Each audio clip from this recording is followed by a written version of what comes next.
Hello, everyone. Let's talk about something that's been bothering me for a while. Why does it feel like so many AAA game companies are chasing the same idea over and over again and failing in exactly the same way? You've probably seen it too. Another live service game gets announced, big promises, huge budget. This will be the next big thing. And then a few months later, silence, or worse, shut down announcements, layoffs, and a very corporate apology. And I can't help but think of one thing: the golden goose. Because right now, the industry feels like a bunch of companies sprinting after this mythical golden goose. This idea that if they just get the right live service game, they'll have infinite money, endless engagement, and players hooked forever. But here's the problem: they're not catching the goose. They're not even getting close. The only thing they're catching is the goose's droppings. And yeah, that's a gross image, but it fits. Because instead of something valuable, what they end up with is a messy, frustrating experience that nobody really wants to stick with. And yet, they keep running. At some point, you have to ask why. There's this famous idea, often misattributed but still useful. The definition of insanity is doing the same thing over and over again and expecting different results.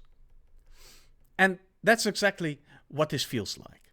Another studio pivots to live service, another massive investment, another collapse. And instead of learning from it, the industry just doubles down. But here's the thing: not every developer is failing. Some studios didn't chase the goose, they caught their own. Take a studio like Larian. They didn't suddenly decide, hey, let's make a live service Battle Pass RPG with skins and seasonal events. No, they stuck to what they're actually good at: deep story-driven RPGs. They found their golden goose. And instead of chasing trends, they built a nest around it. Now they're sitting on golden eggs: success, player trust, and a reputation that actually means something. And that's the difference. Because while some companies are out there trying to catch lightning in a bottle, they just keep getting struck by it. Meanwhile, studios like Larian, they build a lightning rod. They understand their strengths, they channel that energy, and they turn it into something stable, repeatable, and actually successful. And this brings me to another way of looking at it. You wouldn't ask a carpenter to forge a sword, and you wouldn't ask a blacksmith to build a house. So why are studios that built their legacy on single-player experiences suddenly trying to become live service giants? That's not their craft. That's not where their experience lies. And when you force that shift, you don't get innovation, you get confusion.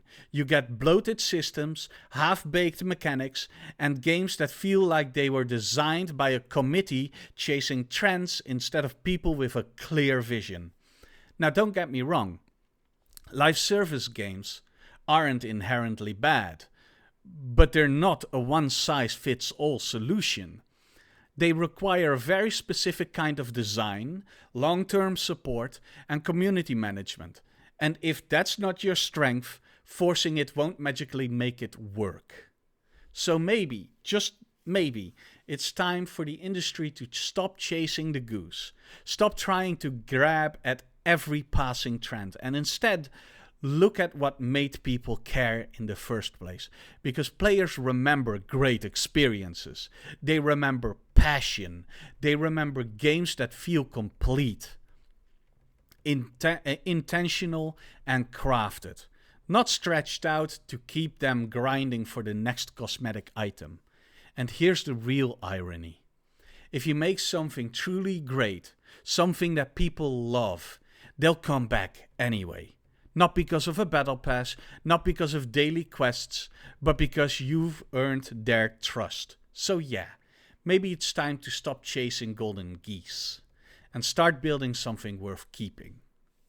Thanks for watching, and I'll see you in the next one. Bye bye.